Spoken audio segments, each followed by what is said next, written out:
The quantum array at Luna Base hadn't detected anything unusual in 15 years of operation. That changed on a quiet Tuesday in March 2157, when Dr. Rashmi Patel's morning coffee nearly slipped from her fingers. The signal was unlike anything humanity had ever encountered, a perfect geometric pattern repeated across multiple quantum frequencies, too precise to be natural. "Director Harrison," she called, her voice steady despite her racing heart. "You need to see this." The signal's discovery marked the beginning of humanity's greatest adventure, though none of them knew it yet. Within hours, Luna Base's Quantum Communications Center transformed from a routine monitoring station into the epicenter of human history. The pattern wasn't just a signal, it was an invitation. Director James Harrison stood before the assembled team 2 days later, his dark skin contrasting sharply with the sterile white of Luna Base's main conference room. "Ladies and gentlemen, what we're about to undertake will reshape human history. The signal contains coordinates, and more importantly, instructions for establishing two-way communication." The room buzzed with excitement as holographic displays showed the signal's origin, a point in space nearly 40 light-years from Earth. Yet somehow, the quantum-entangled particles allowed for instantaneous communication across that vast distance. It was technology far beyond human capability, but not beyond human understanding. Lieutenant Zaran Azarian, the military's quantum physics specialist, pointed to the rotating display. "The genius is in its simplicity. They're using universal mathematical constants as a foundation for communication. Whoever they are, they want to be understood." The next 3 months saw the assembly of Earth's first contact protocol team. Dr. Patel led the communications division, working alongside linguists and mathematicians to decode the increasingly complex exchanges. The signal senders called themselves the Nectar Weavers, and their first visual transmission left the human team speechless. They were beautiful in an alien way, iridescent, insectoid beings with multiple compound eyes and delicate, translucent wings. Their bodies seemed to shimmer with bioluminescent patterns that shifted as they communicated. But it was their technology that truly astounded the human observers. "Their entire civilization is biotechnology," Dr. Yuki Tanaka, the xenobiologist, explained during a briefing. "They don't build machines like we do, they grow them. Their ships, their computers, their buildings, all of it is alive in some way." The Nectar Weaver's message was both fascinating and troubling. They were reaching out because they needed help. A massive gravitational anomaly was approaching their star system, threatening to tear their world apart within the next decade. They had detected human quantum experiments and recognized a potential ally in their fight for survival. Director Harrison faced the hardest decision of his career. The Nectar Weavers were offering to share their biotechnology in exchange for human assistance. But they needed more than remote help, they wanted to send a delegation to Earth, and they wanted to do it soon.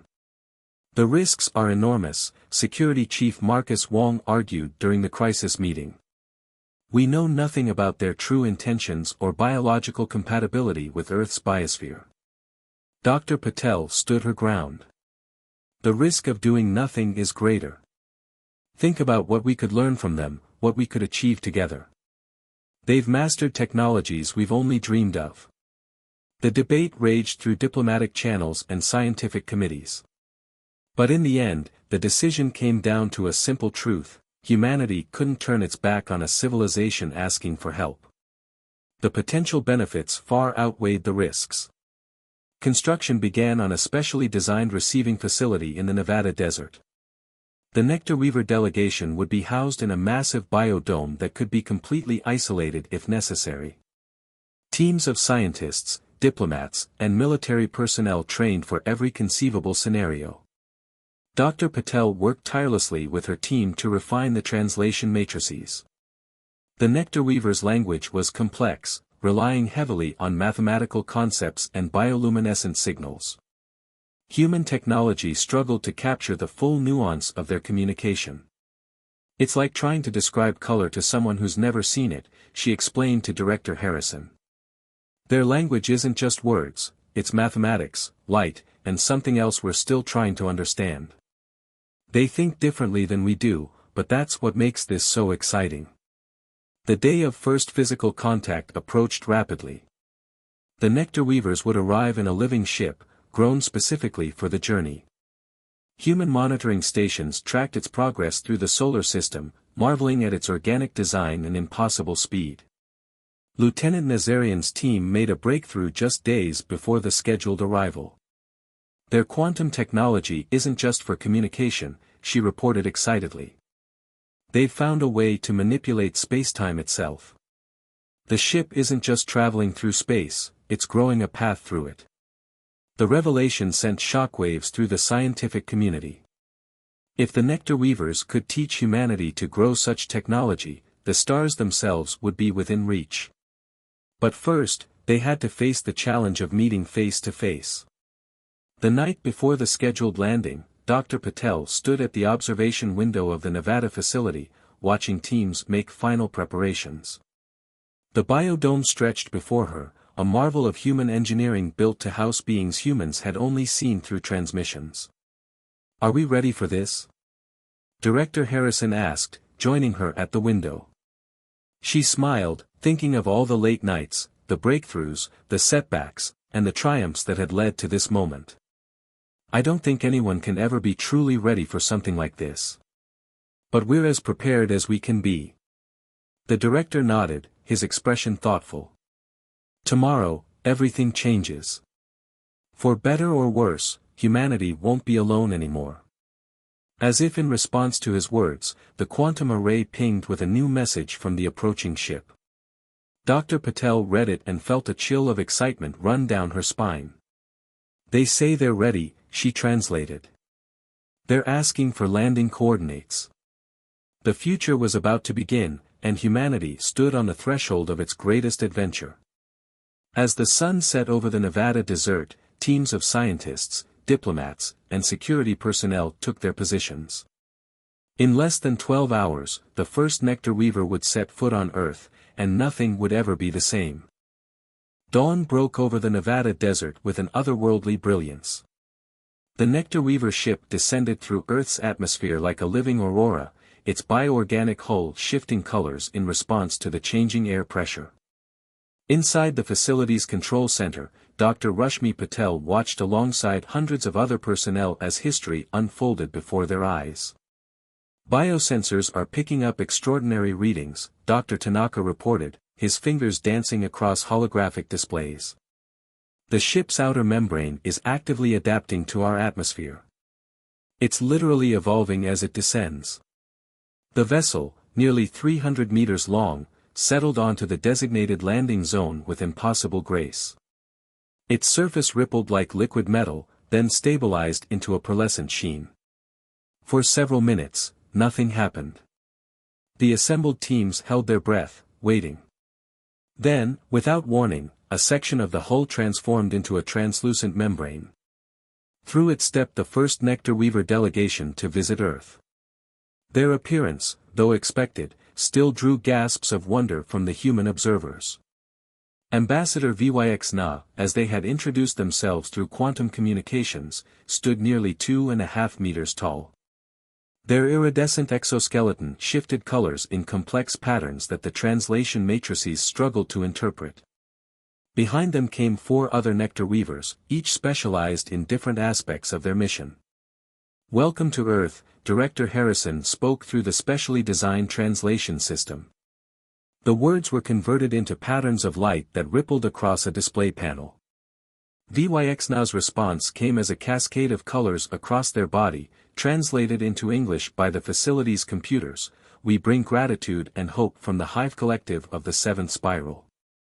May our meeting mark the beginning of mutual understanding." The carefully planned introduction protocols quickly gave way to more urgent matters.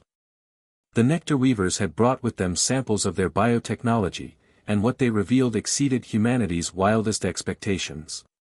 In the secure laboratories of the biodome, Dr. Tanaka worked alongside Tech Sul, the nectar weavers' chief biotechnologist. "Their entire technological base is built on living systems," he explained during a briefing.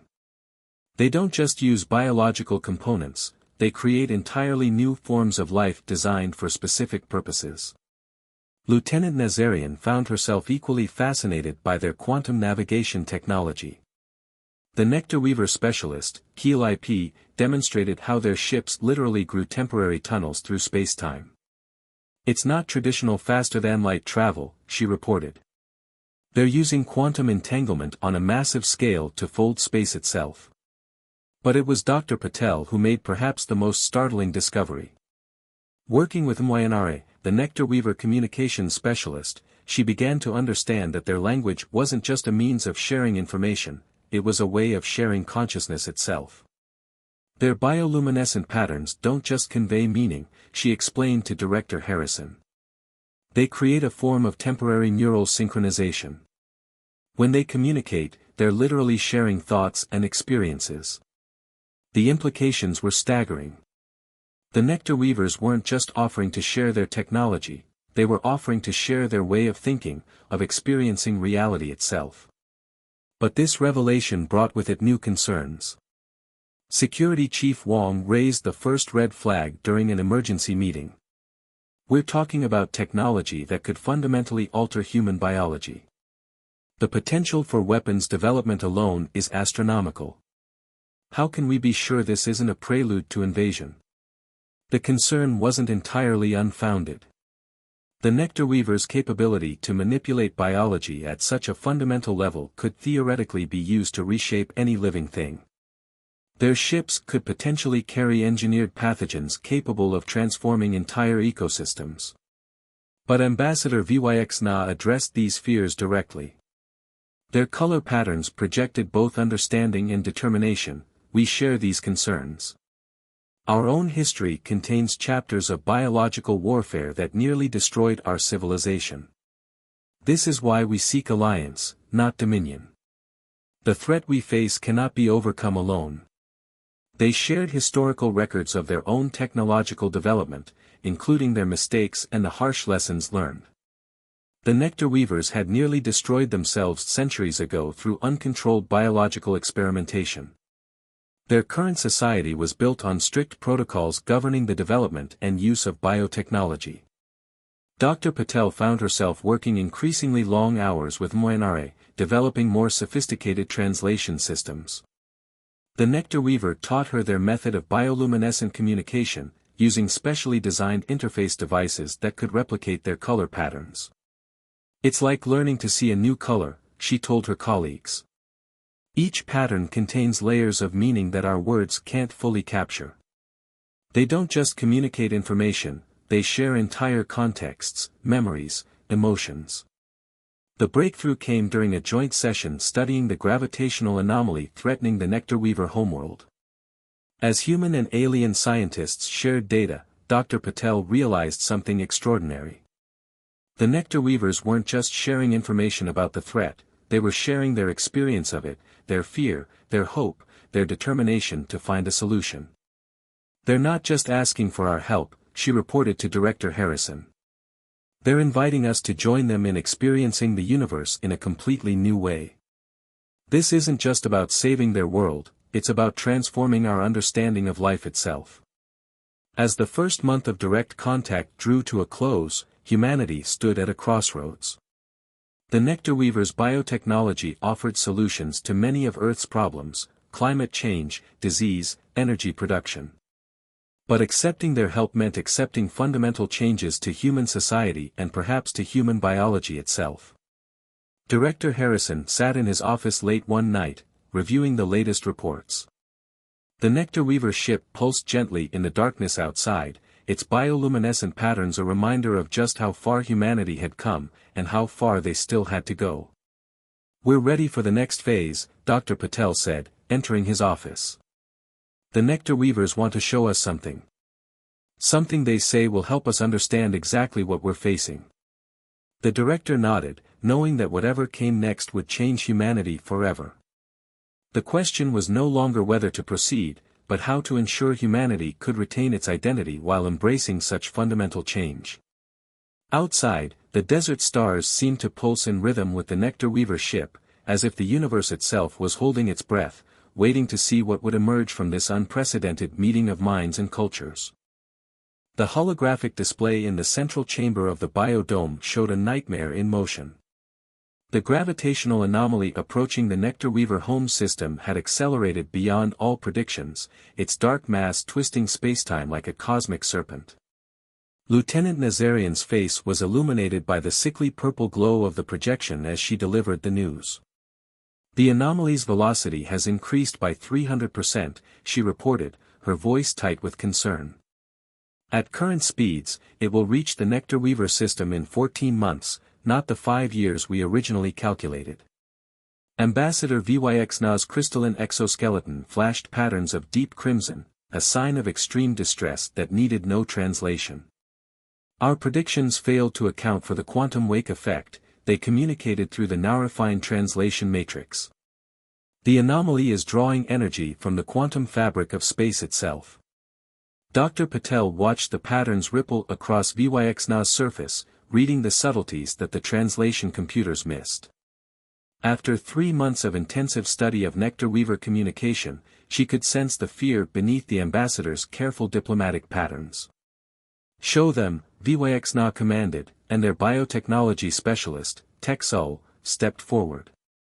The hologram shifted, showing the Nectar Weaver homeworld. The planet's surface was a marvel of bioengineering, living cities that grew and adapted to their inhabitants' needs, vast fields of photosynthetic crystals that powered their civilization, and the massive neural networks that connected their entire species in a delicate web of shared consciousness. "Our world is not merely our home," Texul explained, their patterns shifting in complex waves. "It is the culmination of 50,000 years of biological evolution and engineering. The gravitational forces from the anomaly won't just destroy our cities, they will unravel the very genetic foundations of our society." Dr. Tanaka leaned forward, his eyes wide with understanding. "Your biological technology, it's all connected, isn't it? Your ships, your cities, your communication networks, they're all part of the same living system." "Yes," Vyxna confirmed. "And that is both our greatest strength and our most critical vulnerability. We cannot simply evacuate our population. To save our people, we must save our entire biosphere." The implication struck the human team like a physical blow. They weren't just trying to save a civilization, they were trying to save an entire living system, one so complex and interconnected that losing any part of it could mean losing everything. Director Harrison called an emergency meeting of Earth's leading scientists. Within hours, the Nevada facility transformed into a hub of frenzied activity. Quantum physicists worked alongside biologists, while engineers collaborated with experts in a dozen other fields. Lieutenant Nazarian made the first breakthrough. Working with Keel IP, she discovered that the Nectar Weaver's quantum tunneling technology might be able to create a protective barrier around their star system. But the energy requirements were staggering. "We'd need to generate more power than humanity has produced in its entire history," she explained. "And maintain it continuously for at least 3 months while the anomaly passes." Dr. Tanaka and Texul proposed a radical solution. "What if we combine our technologies?" the xenobiologist suggested. Human fusion reactors providing raw power, channeled through Nectar Weaver biological quantum condensers.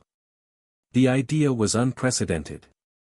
No one had ever attempted to interface human and Nectar Weaver technology on such a scale. The risks were enormous. A single miscalculation could trigger a chain reaction that would destroy both the power systems and the biological components. But as the holographic displays showed the anomaly's relentless advance, it became clear they had no choice. Earth's governments mobilized their industrial capacity, beginning construction of the largest fusion reactors ever conceived. The Nectar Weavers began growing specialized biological interfaces that could channel the enormous energies required. Dr. Patel found herself working around the clock with MYNRA, developing new communication protocols that would allow human operators to interface with the biological systems. The process was dangerous. Early tests resulted in several human volunteers suffering severe neural shock. "We need to go deeper," she argued during a crucial meeting. We're not just creating a translation system anymore.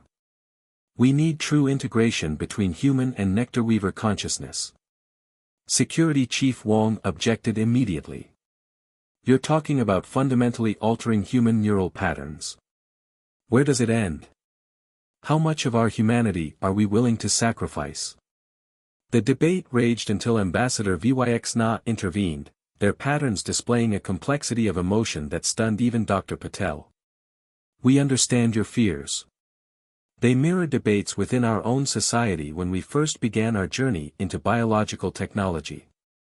But consider this, is humanity defined by the structure of your neurons, or by your capacity for growth, adaptation, and compassion? The ambassador's words struck a chord. Humanity had always adapted, had always found ways to transcend its limitations while maintaining its essential nature. This was simply the next step in that eternal journey. As the crisis deepened, the Nevada facility became a symbol of hope, not just for the Nectar Weavers, but for humanity as well. Every day brought new challenges, new failures, and new triumphs as two radically different species learned to work as one. Dr. Patel stood with Director Harrison late one night, watching human construction crews work alongside Nectar Weaver biotechnicians. The massive fusion reactors were taking shape, while organic quantum conduits grew like crystalline vines around them. Do you think we can really pull this off?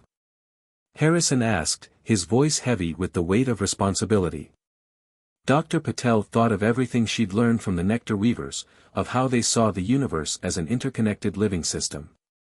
I think we have to, she replied. Not just for them, but for ourselves. We're discovering who we really are, not just as humans, but as part of something larger. Outside, the desert night was alive with activity. The Nectar Weaver ship pulsed with patterns of determination and hope, its light mixing with the glare of arc welders and the glow of growing biological circuits. Time was running out, but with each passing day, the impossible seemed a little more within reach. The combined human Nectar Weaver command center hummed with tension. Holographic displays showed the gravitational anomalies approach, now just 8 weeks from reaching critical proximity to the Nectar Weaver home system. Dr. Patel stood before the assembled team, her neural interface glowing softly at her temple. The quantum barrier network is at 70% completion, she reported, her consciousness partially merged with the Nectar Weaver biological systems. The sensation still felt strange, like thinking with an entirely new set of senses. But we're detecting instabilities in the power distribution grid. Lieutenant Nazarian's hands moved through the holographic controls, her own neural interface pulsing in sync with the quantum field generators. The fusion reactors are operating beyond design specifications.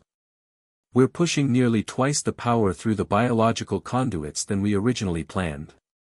Director Harrison watched as patterns of concern rippled across Ambassador Vyxna's exoskeleton. The past months had changed them all. Humans had learned to read Nectar Weaver emotional patterns, while the aliens had adopted human gestures and expressions. They were becoming something new together. The anomaly's quantum wake is already affecting our outer colonies, Vyxna communicated, their patterns showing both fear and determination. We're losing contact with our furthest outposts. Dr. Tanaka burst into the command center, his lab coat stained with the bioluminescent fluid that powered the quantum conduits. We've identified the problem, he announced, pulling up detailed scans of the power distribution network. The biological circuits are evolving too quickly. They're trying to adapt to the energy surge, but the changes are causing cascading failures. Can we slow the evolution? Security Chief Wong asked, his earlier skepticism replaced by grudging respect for the alien technology. Texel's patterns flickered with inspiration. Not slow, accelerate. We've been trying to control the biological adaptation when we should be embracing it. The circuits want to evolve. We should help them. The idea was radical. Instead of fighting the biological component's natural tendency to adapt, they would actively encourage it, using the Nectar Weaver's advanced genetic engineering to guide the evolution in useful directions. But the risk was enormous, if they lost control of the process, the entire network could mutate into something unusable. "We'll need to adjust the fusion reactors in real time," Lieutenant Nazarian said. "The power fluctuations during the evolutionary process could tear the whole system apart." "Not if we link them directly to our neural network," Dr. Patel suggested. The room fell silent. What she was proposing went far beyond their current level of human nectar-weaver integration. "We need a full synaptic merge. Human reaction speed combined with nectar-weaver biological control." Director Harrison understood the implications immediately. "You're talking about connecting human consciousness directly to both the fusion reactors and the biological systems simultaneously. The neural load could be fatal." "We don't have a choice," Dr. Patel argued. "The anomaly will reach critical distance in less than 2 months. Either we find a way to work together completely, or both our civilizations face extinction." The next weeks were a blur of preparation and modification. The Nevada facility transformed into something that belonged in neither human nor nectar-weaver architecture, a hybrid of mechanical precision and organic growth. The fusion reactors pulsed with power while biological circuits grew and evolved around them, guided by the combined expertise of both species. Dr. Patel led the first full neural integration test. The sensation was overwhelming. Her consciousness expanded to encompass both the raw power of the fusion reactors and the intricate complexity of the biological systems. Through the neural link, she could feel Lieutenant Nazarian managing the quantum fields, Dr. Tanaka monitoring the biological evolution, and the nectar-weaver specialists weaving it all together. They ran simulation after simulation, each attempt bringing them closer to success while revealing new challenges. The power requirements were staggering, far beyond anything either civilization had attempted before. But with each failure, they learned, adapted, and grew stronger. Final countdown initiating, Director Harrison announced on the day of implementation. "All teams, report status." Around the world, fusion reactors hummed to life. In orbit, satellite arrays aligned to channel power to the quantum grid. And in the Nevada desert, humans and nectar-weavers joined minds and purpose in an unprecedented fusion of consciousness and technology. Dr. Patel felt the system come alive around her. Through the neural interface, she was aware of every watt of power, every quantum fluctuation, every cellular mutation in the biological circuits. The barrier began to form around the nectar-weaver home system, a shield of pure energy in living technology. The first waves of gravitational distortion hit harder than expected. Warning signals flared across both mechanical and biological systems. Power surges threatened to overwhelm the neural interfaces. "The fusion reactors are reaching critical levels," Lieutenant Nazarian reported, her consciousness stretched between a dozen different systems. "We can't maintain this output." Through their shared neural connection, Dr. Patel felt Ambassador Vyxna's response, not in words or light patterns, but in pure thought and emotion. The nectar-weaver's consciousness merged with hers, showing her something she had missed. "The biological circuits," she gasped. "They're not just adapting to the power, they're learning from it. The entire network is becoming a single, evolved organism." The revelation sparked a cascade of understanding through the neural link. The hybrid network wasn't failing, it was transcending its original design. The fusion reactors weren't just powering the biological circuits, they were becoming part of them. Technology and biology, human and nectar-weaver, were merging into something entirely new. "Let it happen," Dr. Patel commanded, her voice carrying the weight of both species' knowledge. "Don't fight the evolution. Guide it." The next hours were a symphony of coordinated action. Human engineers worked in perfect harmony with nectar-weaver biotechnicians, their minds linked through the evolved network. The quantum barrier strengthened and stabilized, its structure now as much alive as it was mechanical. As the gravitational anomaly reached its closest approach, the barrier held. Not just held, it adapted, responded, and grew stronger. The combined power of human technology and nectar-weaver biology proved greater than the sum of its parts. In the command center, Dr. Patel watched through both human eyes and alien senses as their impossibly ambitious plan succeeded. The price had been high, they had all been changed by the experience in ways they were only beginning to understand. But they had done it. Together, they had achieved what neither species could have done alone. The future that awaited them would be neither purely human nor purely nectar weaver, but something new and wonderful. As the anomaly began its long journey past the protected star system, Dr. Patel felt a new kind of pattern ripple through her consciousness, a pattern that spoke of hope, triumph, and endless possibility. 1 year after the gravitational anomaly's passage, the Nevada facility had become something unprecedented in human history. The once sterile military installation now pulsed with life, its walls interwoven with crystalline biological circuits that hummed with both data and consciousness. Dr. Rashmi Patel stood in what they now called the synthesis chamber, watching new growth patterns emerge along the ceiling. The integration is still continuing, she noted to Director Harrison, her neural interface seamlessly translating her thoughts into both human speech and nectar weaver light patterns. Every day, the boundary between our technologies becomes less distinct. The director nodded, his own neural interface casting a soft glow in the dim chamber. The question is, where does it end? How much change can our societies handle? Their conversation was interrupted by Lieutenant Nazarian's arrival. The quantum physics specialist had changed perhaps more than any of them, her consciousness now permanently linked to the hybrid network they'd created. The first civilian integration centers are ready, she reported. Shanghai, Lagos, and Sao Paulo are already receiving volunteers. The success of the Quantum Barrier Project had transformed both human and nectar weaver civilization. The hybrid technology they'd created proved to be more than just a defensive measure, it was a new way of existence, a bridge between species that offered benefits neither had imagined possible. Ambassador Vyx-Na emerged from a nearby biological transport pod, their exoskeleton displaying patterns that Dr. Patel now understood as clearly as spoken words. The Hive Collective has reached consensus, they announced. We are ready to proceed with the next phase of integration.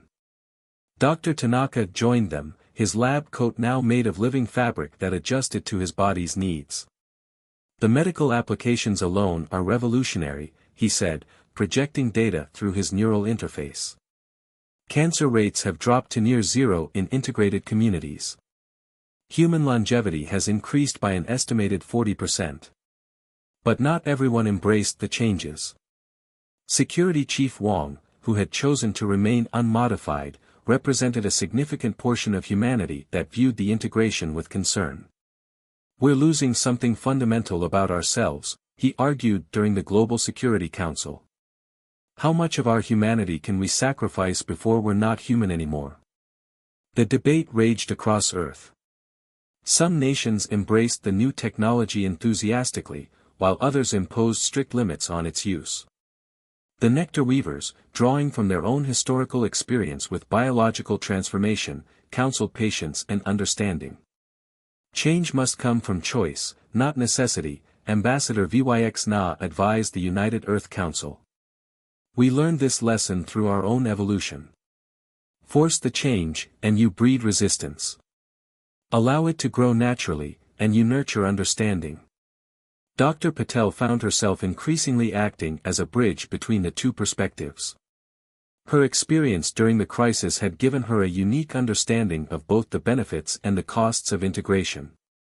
Through the neural network, she could feel the hopes and fears of both species, their dreams and anxieties intermingling in complex patterns of thought and emotion.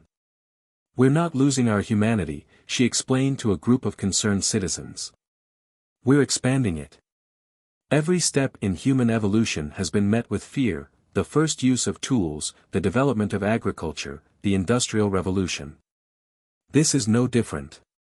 We're not becoming less human, we're becoming more.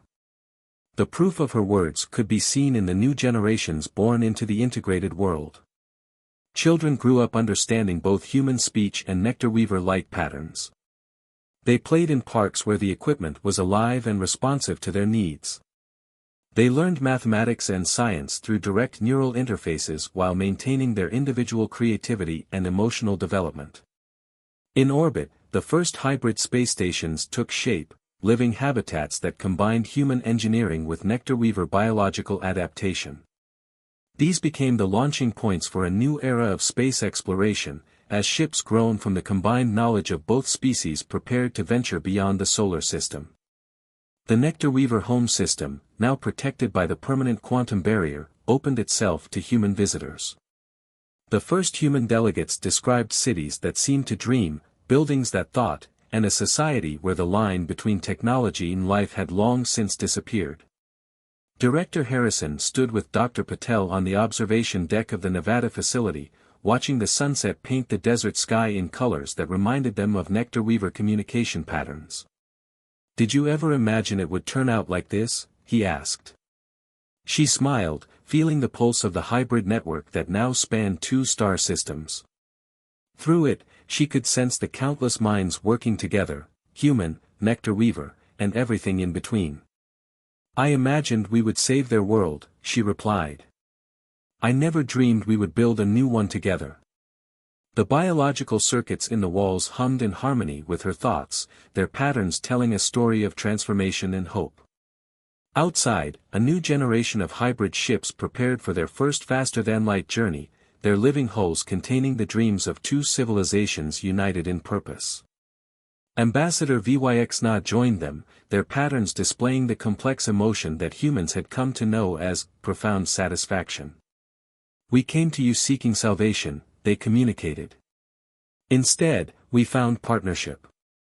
"And perhaps," Dr. Patel added, watching the stars emerge in the darkening sky, "that's what both our species needed all along." The Nevada facility's quantum array detected a signal from deep space, another civilization reaching out across the cosmos.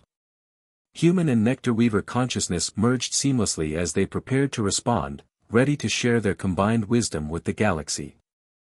The signal was an echo of their own past, a reminder of how far they had come and how far they might still go. Together, they had not just survived, they had transcended. And in doing so, they had written a new chapter in the story of life itself.